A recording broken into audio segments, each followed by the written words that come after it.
क्या सिर्फ 1250 रुपए से किसी की जिंदगी बदल सकती है? लाडली बहना योजना सिर्फ एक योजना नहीं बल्कि एक बदलाव की शुरुआत है। मध्य प्रदेश की लाखों महिलाओं के लिए ये स्कीम बना रही है आत्मनिर्भरता और सम्मान का नया रास्ता। साल 2023 में मध्य प्रदेश के तत्कालीन मुख्यमंत्री शिवराज सिंह चौहान जी ने शुरू की लाडली बहना योजना। इसका उद्देश्य था राज्य की 21 से 60 वर्ष की विवाहित महिलाओं को हर महीने 1250 रुपए की सीधी आर्थिक सहायता देना, खास तौर पर उन महिलाओं को जिनके पास आय का कोई स्थायी साधन नहीं था। शुरुआत में राशि 1000 रुपए थी, जो अब बढ़ाकर 1250 रुपए कर दी गई है और आगे इसका लक्ष्य 3000 रुपए प्रति माह तक पहुंचाने का है। लेकिन सवाल ये नहीं कि राशि कितनी है, सवाल ये है कि इस पैसे से बदलाव क्या आया है। गांव की महिलाएं अब छोटे मोटे खर्चों के लिए दूसरों पर निर्भर नहीं है। कोई सिलाई मशीन खरीद रही है तो कोई किराना स्टोर खोल रही है, कोई अपनी सब्जी की दुकान बढ़ा रही है तो कोई ब्यूटी पार्लर की ट्रेनिंग ले रही है। ये सिर्फ खर्च नहीं है, यह है एक नई सोच का निवेश।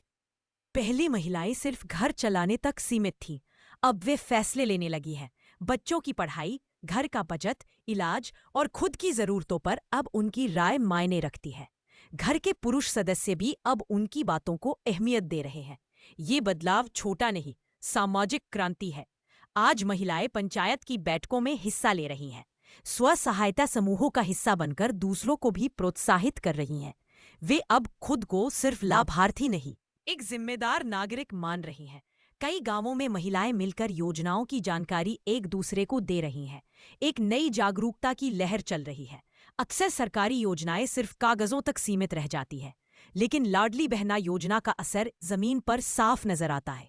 ये 562 रुपए की मदद नहीं है, बल्कि महिलाओं के आत्मविश्वास और आत्मनिर्भरता में निवेश है। हाँ, ये सच है कि इस योजना का प्रभाव स्थायी तभी होगा जब इसे शिक्षा, स्वास्थ्य और रोजगार से जोड़ा जाएगा। तभी महिलाएं पूरी तरह से सशक्त हो पाएंगी। तो क्या आपको लगता है कि इस तरह की योजनाएं वाकई महिलाओं को सशक्त बना रही है? क्या बाकी राज्यों को भी लाडली बहना योजना जैसी स्कीम शुरू करनी चाहिए? अपनी राय नीचे कमेंट में जरूर बताएं और ऐसी ही ग्राउंड रियलिटी से जुड़ी खबरों के लिए जुड़े रहिए।